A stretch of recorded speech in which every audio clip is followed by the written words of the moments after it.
Hello friends, स्वागत है आप सभी का आपका अपने यूट्यूब चैनल एनोसन क्लासेस पर। तो जैसा कि आप सभी जानते हैं फ्रेंड्स, हमने यूपीएससी के लिए एनसीईआरटी पढ़ना स्टार्ट किया था। तो मैंने कुछ चैप्टर पढ़ाया था, लेकिन बीच में फिर से भी गैपिंग हो गया है फ्रेंड्स, क्योंकि हमने अभी कहीं और शिफ्ट किया है। तो यहाँ पे मैंने सेटअप तैयार भी नहीं किया है, इसकी वजह से वीडियो नहीं आ पा रही थी। तो हो सकता है शायद मैथ्स की वीडियो अभी नहीं आए, लेकिन आपको एनसीईआरटी की वीडियो वो मिल जाएगी। तो आज हम फ्रेंड्स स्टार्ट करने वाले हैं क्लास 6 की हिस्ट्री और चैप्टर 3। तो चलिए फ्रेंड्स, बिना देर किए शुरू करते हैं। चैप्टर का नाम है फ्रेंड्स भोजन संग्रह से उत्पादन तक। पहला टॉपिक है फ्रेंड्स विभिन्न प्रकार के भोजन। आज हमें अपने भोजन का अधिकांश हिस्सा उगाई गई फसलों और पाले गए पशुओं से मिलता है। तो सही बात है फ्रेंड्स कि जो भी अभी हम खाते हैं तो वो हमें कहाँ से प्राप्त होता है। तो जो उगाई गई फसल होती है और जो पाले गए पशु होते हैं उससे हमें भोजन की प्राप्ति होती है।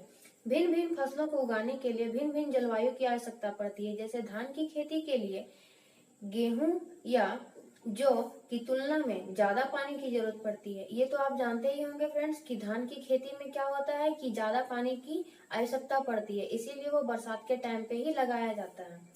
इसलिए हम देखते हैं कि किसान विशेष फसल विशेष क्षेत्रों में ही उगाते हैं। यही नहीं, पशुओं को भी अपने अनुकूल वातावरण की आवश्यकता होती है।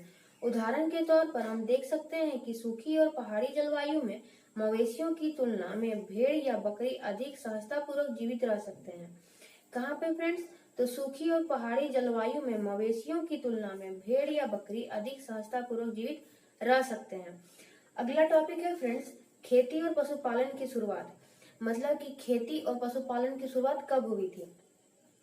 तो चैप्टर 2 में हमने पढ़ा था फ्रेंड्स कि दुनिया की जलवायु बदलती रही, साथ ही लोग जिन वनस्पतियों और पशुओं का भोजन के रूप में इस्तेमाल करते थे वे भी बदलते रहे। लोगों का ध्यान कुछ बातों की ओर गया, जैसे खाने योग्य वनस्पतियां कहाँ कहाँ मिल सकती हैं, बीज कैसे अपनी डंठल से टूट कर गिरते हैं, गिरे बीजों का अंकुरन और उनसे पौधों का निकलना आदि।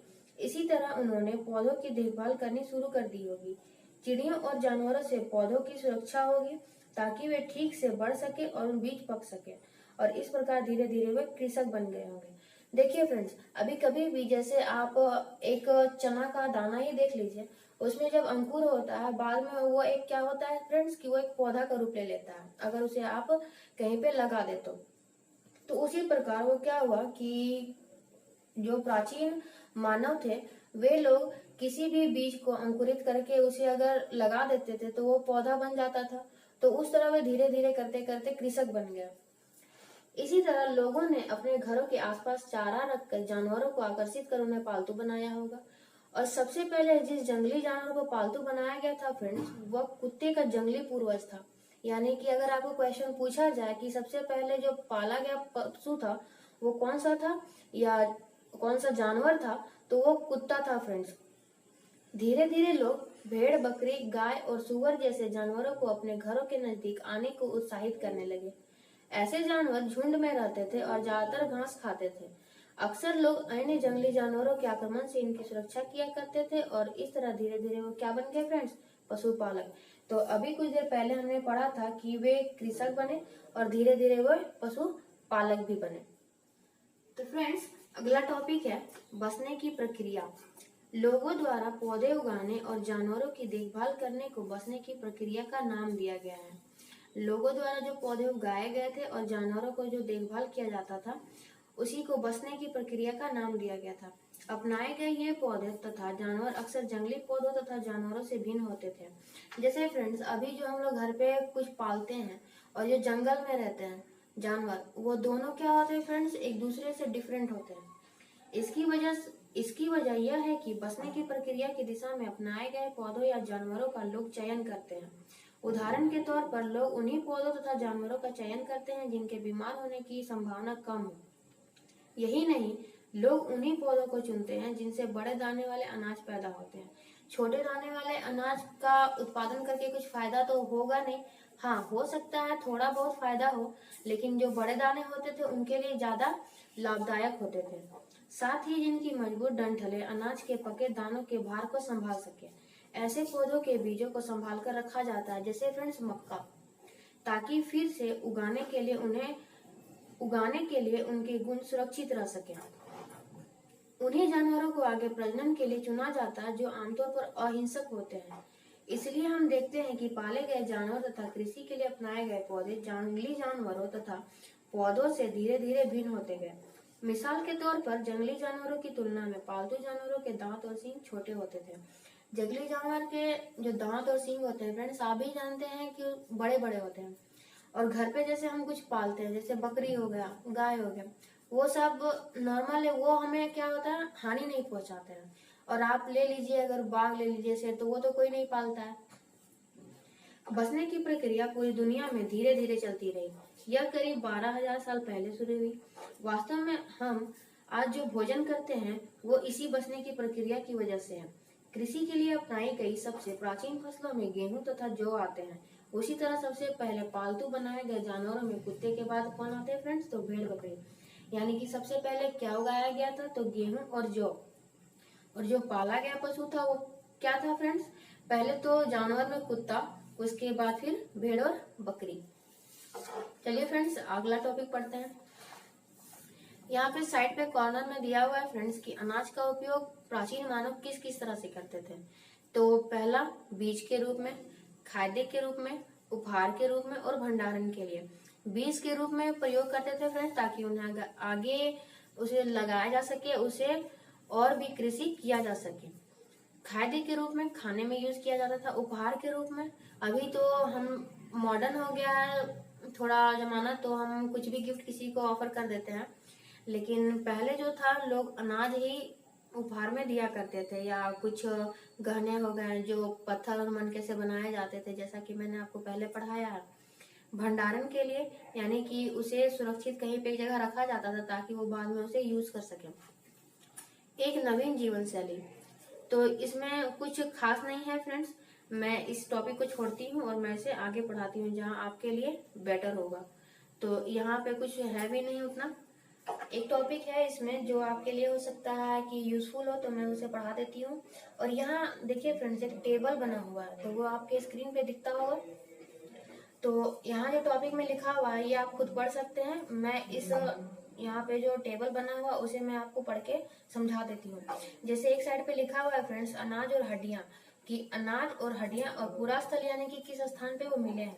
जैसे गेहूं, जौ, भेड़, बकरी, मवेशी, ये मेहरगढ़ में मिले हैं फ्रेंड्स। और मेहरगढ़ कहाँ स्थित है, आधुनिक पाकिस्तान में। जानवर, चावल की हड्डियों के टुकड़े, चावल और जानवर की हड्डियों के टुकड़े कोल्डी हड़वा आधुनिक उत्तर प्रदेश में मिले हैं। चावल, मवेशी, मिट्टी पर खुरों के निशान, यानी कि जो जानवर थे उनके जो खुर के निशान होते थे वो कहाँ प्राप्त हुए फ्रेंड्स, महागढ़ा। और ये कहाँ स्थित है फ्रेंड्स, आधुनिक उत्तर प्रदेश में। गेहूं और दलहन, गुफक्राल, आधुनिक कश्मीर में। गेहूं और दलहन, कुत्ते, मवेशी, भैंस, भेड़, बकरी, ये कहाँ मिले हैं फ्रेंड्स, तो बुरजोम। और बुरजोम कहाँ स्थित है फ्रेंड्स, आधुनिक कश्मीर में। गेहूं, हरे चने, जौ, भैंस, बेल, ये सब कहाँ मिले हैं फ्रेंड्स, चिरांद, जो कहाँ स्थित है, बिहार में। ज्वार बाजरा, मवेशी, भेड़, बकरी, सुअर, ये कहाँ मिले हैं फ्रेंड्स, तो हल्लूर, और ये कहाँ स्थित है, आंध्र प्रदेश में। काला चना, ज्वार बाजरा, मवेशी, भेड़, सुअर की जो हड्डियां हैं वो कहाँ मिली है फ्रेंड्स, तो पय्यमपल्ली, और ये स्थित है आंध्र प्रदेश में। तो यहाँ जो दिया हुआ ये टेबल फ्रेंड्स, तो आप इसे याद कर लीजिएगा अच्छे तरीके से, क्योंकि ये किसी भी एग्जाम में पूछा जाता है। ठीक है फ्रेंड्स। और यूपीएससी क्या करती है ना फ्रेंड्स कि एनसीईआरटी में बिटवीन द लाइंस वहां से क्वेश्चन उठाती है और पूछती है। ठीक है फ्रेंड्स, कुछ दिनों में मैं आपको क्वेश्चन प्रोवाइड करूंगी और हो सकता है तो आप उसे उसका आंसर मुझे दीजिएगा। तो ये फ्रेंड्स आगे चलते हैं अस्थायी जीवन की ओर। पुरातत्वविदों को कुछ पुरास्थलों पर झोपड़ियों और घरों के निशान मिले हैं। कुछ जगहों पे जो पूरा स्थल मैंने आपको पहले बताया था, पूरा स्थल जो पुराने जो स्थल है और उस जगह पे झोपड़ी और घरों के निशान मिले हैं। जैसे कि बुरजोम वर्तमान कश्मीर में है कि लोग गड्ढे के नीचे घर बनाते थे जिन्हें गर्तवास कहा जाता था। गर्तवास का मतलब होता है फ्रेंड्स जो जमीन के नीचे जो घर बनाया जाता है उसी को गर्तवास कहा जाता है। इनमें उतरने के लिए सीढ़ियां होती थी। इससे उन्हें ठंड के मौसम में सुरक्षा मिलती होगी। यानी कि वे लोग जमीन के नीचे रहते थे तो उन्हें ठंड में ज्यादा, जो बोलते हैं ना फ्रेंड्स को शीतलहर जो बोलते हैं ना कि ठंडी हवा चल रही है, तो उससे उन्हें क्या मिलती थी, सुरक्षा मिलती थी। पुरातत्वविदों को झोपड़ियों के अंदर और बाहर दोनों ही स्थानों पर आग जलाने की जगह मिली है। ऐसा लगता है कि लोग मौसम के अनुसार घर के अंदर या बाहर खाना पकाते होंगे। अभी फ्रेंड्स आप देखिएगा कि ग्रामीण क्षेत्रों में महिलाएं क्या करती हैं, गर्मी के दिनों में वो बाहर खाना बनाती हैं और ठंडे के मौसम में अंदर बनाती है। तो ये तो शहरी क्षेत्रों में नहीं होता, लेकिन अभी भी ग्रामीण क्षेत्रों में होता ही है। तो पहले के जो लोग थे वे क्या करते थे, मौसम के अनुसार घर के अंदर और बाहर अपना खाना बनाते होंगे। बहुत सारी जगहों से औजार के पत्थर के औजार भी मिले हैं। इनमें से कई ऐसे हैं जो पुरापाषाण युगीन उपकरणों से भिन्न है, यानी कि पहले के जो उपकरण थे उनसे भिन्न है, इसलिए उन्हें नवपाषाण युग का माना गया है। इसमें वे औजार भी हैं जिनकी धार को और अधिक पैना करने के लिए उन पर पॉलिश चढ़ाई जाती थी। अभी आप लोग देखते हैं फ्रेंड्स, जो नाइफ आता है, चाकू जो आता है, वो बहुत ही ज्यादा तेज होता है, धार होता है उसमें। तो पहले के जो औजार थे उसमें अधिक और उसे तेज करने के लिए, उसके धार को तेज करने के लिए उसमें पॉलिश चढ़ाई जाती थी। ओखली और मूसल का प्रयोग अनाज और वनस्पतियों से प्राप्त अन्य चीजों को पीसने के लिए किया जाता था। ओखली समझते हैं ना फ्रेंड्स, जिसमें कूटा जाता है, मसाला हो गया या चावल हो गया, कुछ भी। पहले की औरत जो थी वे उसमें चावल, गेहूं ये सब कूटा करते थे। आज तो अभी मिक्सी ये सब आ गया, मिक्सर आ गया। अनाज तथा वनस्पतियों से प्राप्त अन्य चीजों को पीसने के लिए किया जाता था। आज हजारों साल बाद भी ओखली और मूसल का प्रयोग अनाज पीसने के लिए किया जाता है। उसी तरह प्राचीन प्रस्तर युगीन औजारों का निर्माण और प्रयोग लगातार होता रहा। कुछ औजार हड्डियों से भी बनाए जाते थे, जैसा कि मैंने आपको पहले भी बताया। देखिए फ्रेंड्स, यहाँ पे कुछ पत्थर के जो औजार हैं इनके चित्र दिए हुए हैं, तो आप उन्हें देख सकते हैं और उन्हें पढ़ के समझ भी सकते हैं। नवपाषाण युग के पुरास्थलों से कई प्रकार के मिट्टी के बर्तन मिले हैं। कभी कभी इन पर अलंकरण भी किया जाता था। अलंकरण का मतलब होता है फ्रेंड्स, उसमें कुछ कुछ जो लिखावटें होती है, कुछ चित्र जो होते हैं वे सब बनाए जाते थे। बर्तनों का उपयोग चीजों को रखने के लिए किया जाता था। धीरे धीरे लोग बर्तनों का प्रयोग खाना बनाने के लिए भी करने लगे। चावल, गेहूं तथा दलहन जैसे अनाज अब आहार का महत्वपूर्ण हिस्सा बन गए थे, जो अभी भी है फ्रेंड्स। इसके साथ साथ अब लोग कपड़े भी बुनने लगे थे। इसके लिए कपास जैसे आवश्यक पौधे उगाए जा सकते थे। उसके बाद यह हुआ फ्रेंड्स कि क्या ये परिवर्तन हर जगह एक ही साथ आए होंगे, तो जरूरी नहीं है फ्रेंड्स कि सभी जगह पे एक ही साथ ये परिवर्तन आया हो। ऐसी बात नहीं है। एक तरफ जहाँ लोग कई जगहों पर स्त्री पुरुष शिकार और भोजन संग्रह करने का काम करते थे, वहीं अन्य लोगों ने हजारों साल के दरमियान धीरे धीरे खेती और पशुपालन को अपना लिया। जैसे फ्रेंड्स, कहीं कहीं पे क्या होता था कि डायरेक्ट जानवर को मार के खाया जाता था या तो फिर पका के खाया जाता था, लेकिन धीरे धीरे लोग क्या करने लगे, खेती और पशुपालन को अपना लिया। किसी किसी जगह में, बहुत जगह लोग मौसम के मुताबिक बदल बदल कर अपनी जीविका चलाया करते थे। तो अगला टॉपिक है फ्रेंड्स, अन्य रीति रिवाज। पुरातात्विक बहुत स्पष्ट रूप से इस बारे में कुछ नहीं कर सकते। विद्वानों ने ऐसे किसानों का अध्ययन किया है। इसमें प्रायः कृषक और पशुपालक समूह में रहते हैं, जिन्हें जनजाति कहा जाता था। प्रायः कृषक और पशुपालक समूह जो एक समूह में रहा करते थे, उन्हें जनजाति कहा जाता है। विद्वानों ने पहले पाया है कि ये लोग कुछ ऐसे रीति रिवाजों को मानते हैं जो संभवतः पहले से ही प्रचलित रहे हैं। मतलब क्या है फ्रेंड्स, कि पहले के जो मानव अपने रीति रिवाज मानते थे, वे आधुनिक मानव यानी कि हम लोग से पहले जो मानव थे वे भी उसी रीति रिवाज को मानते थे। जैसे कि अभी हम भी मानते हैं कर्मा, वो एक आदिवासी पूजा है, लेकिन फिर भी हम जो है हम भी पूजा करते हैं कर्मा की। तो उसके आगे है फ्रेंड्स जनजाति। प्रायः जनजाति के लोग छोटी छोटी बस्तियों में रहते हैं। ज्यादातर परिवार एक दूसरे से संबंधित होते हैं और इस तरह के परिवारों के समूह मिलकर जनजाति का निर्माण करते हैं। जनजाति के सदस्य शिकार, भोजन संग्रह, खेती, पशुपालन और मछली पकड़ने जैसे पेशे अपनाते हैं। क्या क्या काम करते थे फ्रेंड्स? शिकार करते थे, भोजन संग्रह करते थे, खेती करते थे, पशुपालन और मछली पकड़ते थे। अक्सर महिलाएं खेती का सारा काम करती थी। तो खेती के सारे काम में क्या क्या आता है फ्रेंड्स? जैसे जमीन तैयार करना, बीज बोना, पौधे की देखभाल करना। उसके बाद जो बच्चे होते थे फ्रेंड्स, वो पौधे की देखभाल करते थे और चिड़ियों और जानवरों को दूर भगाते हैं ताकि वे पौधों और फसलों को नुकसान ना पहुंचाए। महिलाएं फसल दावकर अनाज कूटती पीसती हैं। पुरुष आमतौर पर पशुओं के बड़े बड़े झुंडों को चराते हैं, जबकि बच्चे छोटे झुंडों को। यहाँ जानवरों की सफाई तथा दूध निकालने का काम स्त्री पुरुष दोनों मिलकर करते हैं।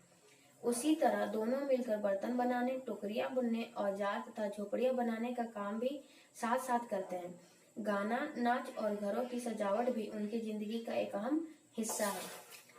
उसके बाद है फ्रेंड्स, कुछ व्यक्तियों को नेता मान लिया जाता है। जैसे अभी हम एक गांव में रहते हैं तो वहाँ पे क्या होता है फ्रेंड्स, मुखिया होता है, सरपंच होता है। उसी तरह एक कुछ वयस्क जो व्यक्ति होते हैं उन्हें नेता मान लिया जाता था, जो क्या कर रहे थे फ्रेंड्स, वे अनुभवी वृद्ध व्यक्ति, नौजवान योद्धा या फिर पुरोहित हो सकते हैं। वयस्क महिलाओं को भी उनके ज्ञान तथा अनुभव के लिए विशेष सम्मान दिया जाता है। जनजातियों की सांस्कृतिक परंपराएं बहुत समृद्ध तथा विशिष्ट होती हैं। इनमें उनकी भाषाएं, संगीत, कहानियां तथा चित्रकारी भी शामिल है। उनके अपने देवी देवता भी होते हैं। जमीन, जंगल, घास के मैदान तथा पानी पूरे कुनबे की संपत्ति मानी जाती है, जिनका उपयोग सभी एक साथ करते हैं। इनमें गरीब और अमीर के बीच कोई खास अंतर नहीं होता, इसलिए जनजातीय समाज अन्य समाजों से भिन्न होते हैं। यानी क्या होता है ना फ्रेंड्स कि एक जनजाति होती है तो वहाँ पे कोई भी छुआछूत नहीं होता है और सभी लोग किसी भी चीज का सार्वजनिक तौर पर यूज कर सकते थे। उसके बाद फ्रेंड्स यहाँ क्वेश्चन दिया हुआ है कि पुरुषों द्वारा किए जाने वाले कामों की सूची बनाओ। तो मैंने यहाँ पे बनाया हुआ है, तो आपको उतना मेहनत नहीं करना पड़ेगा। आप मेरे ही बुक से जो PDF आपको प्रोवाइड होगा, आप उससे अपना नोट्स क्रिएट कर सकते हैं। आगे है फ्रेंड्स, मेहरगढ़ में जीवन मृत्यु।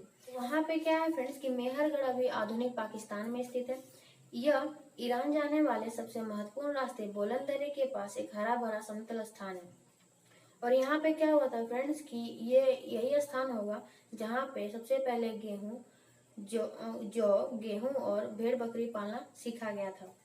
यहाँ खुदाई में सबसे पहले के स्तरों से पुरातत्वविदों को विभिन्न प्रकार के जानवरों की हड्डियां मिली हैं। इनमें हिरन तथा सुअर जैसे जंगली जानवरों की हड्डियां शामिल है। तो पहले क्या क्या मिला था फ्रेंड्स, हिरन और सुअर जैसे जंगली जानवरों की हड्डियां मिली थी। उसके बाद के स्तर में क्या मिला फ्रेंड्स, तो भेड़ और बकरियों की हड्डियां ज्यादा मिली। उसके ऊपर ज्यादातर मवेशियों की ही हड्डियां मिली हैं। इससे ऐसा लगता है कि ये लोग मवेशियों को पालने लगे थे।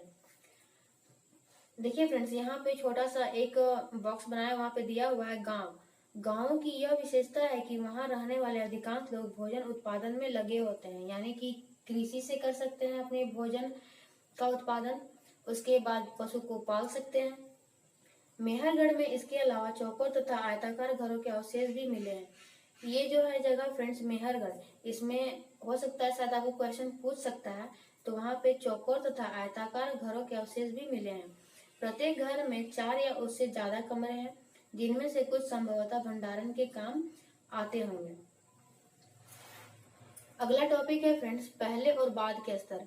तो ये मैं आपको बिना पढ़े समझा देती हूँ। जैसे फ्रेंड्स कि कोई भी अगर किसी स्थान पे रहता है, तो मान लीजिए कि वहां पे जैसे कभी भूकंप आया, तो वो मलबा क्या होता है फ्रेंड्स, दब गया। उसके बाद फिर से जैसे रहते रहते कचरा ये सब जब ज्यादा होने लगता है, तो वहां पे क्या होता है फ्रेंड्स, लेयर बनने लगता है। और लेयर बनते बनते वो क्या होता है फ्रेंड्स, एक टीले का रूप ले लेता है। देखिए फ्रेंड्स, आगे है, मृत्यु के बाद सामान्यतः मृतक के सगे संबंधी उसके प्रति सम्मान जताते हैं। लोगों की आस्था है कि मृत्यु के बाद भी जीवन होता है, इसलिए कब्रों में मृतकों के साथ कुछ सामान भी रखे जाते थे। देखिए फ्रेंड्स, अभी जब कोई डेथ करता है तो उस तरह की कुछ भी नहीं होती है, लेकिन पहले क्या होता था, मेहरगढ़ में जैसे कोई डेथ किया तो उसके कब्र के साथ साथ वहां पे कुछ सामान रखे जाते थे। मेहरगढ़ में ऐसी कई कब्रें मिली हैं। एक कब्र में मृतक के साथ एक बकरी को भी दफनाया गया था। और क्या मानना था फ्रेंड्स कि जो मृतक है मरने के बाद खाने के लिए उस बकरी का यूज कर सकता है। देखिए फ्रेंड्स, उसके बाद अगला हम चलते हैं और ये चैप्टर कंप्लीट हो जाएगा। दार्जिली हेडिंग। दार्जिली हेडिंग में देखिए फ्रेंड्स, यह पूरा स्थल चीन और म्यांमार की ओर जाने वाले रास्ते में ब्रह्मपुत्र की घाटी की एक पहाड़ी पर स्थित है। ये आपको मानचित्र 2 में पृष्ठ संख्या 14 में मिलेगी। यहाँ खरल और मूसल जैसे पत्थरों के उपकरण मिले हैं। इससे पता चलता है कि यहाँ लोग भोजन के लिए अनाज उगाते थे। साथ ही यहाँ से जेडाइट पत्थर भी मिला है। संभवतः यह पत्थर चीन से आया होगा। इसके अतिरिक्त इस पुरास्थल से काष्ठास्म अति प्राचीन लकड़ी जो सख्त होकर पत्थर बन गई के औजार और बर्तन भी मिले हैं। तो दाउजली हेडिंग वहां पे आप खोज लीजिएगा फ्रेंड्स। और यहाँ पे क्या हुआ है कि खरल और मूसल जैसे पत्थरों के उपकरण मिले हैं, और यहाँ से क्या हुआ है कि जेडाइट पत्थर भी मिला है। उसके बाद यहाँ कुछ दिया हुआ है फ्रेंड्स अलग से कि तुर्की नवपाषाण युग में सबसे प्रसिद्ध पुरास्थलों में एक चताल युग तुर्की में है। यहाँ दूर दराज स्थानों से कई चीजें लाई जाती थी और इनका उपयोग किया जाता था, जैसे सीरिया से लाया गया चकमक पत्थर तथा लाल सागर की कौड़ियां तथा भूमध्य सागर की सीपियां। चकमक पत्थर क्या होता है फ्रेंड्स, उसे आप पढ़े होंगे, ये छोटे क्लास में पढ़े होंगे, यानी कि लोअर क्लासेस सब में पढ़े होंगे कि चकमक पत्थर से आग जलाया जाता था। उस समय तक पहिए वाले वाहन का विकास नहीं हुआ था, यानी कि तुर्की में जो है पहिए वाले वाहन का विकास नहीं हुआ था। लोग सामान खुद या जानवरों की पीठ पर लादकर ले जाया करते थे। तो ये इतना ही है फ्रेंड्स, और ये चैप्टर कंप्लीट होता है। उम्मीद करती हूँ कि आपको ये चैप्टर समझ आया होगा। इसके बाद मैं आपको क्वेश्चन कुछ करवाऊंगी चैप्टर 1 से, तो आप उसके लिए रेडी रहिएगा। तब तक के लिए बाय बाय, टेक केयर।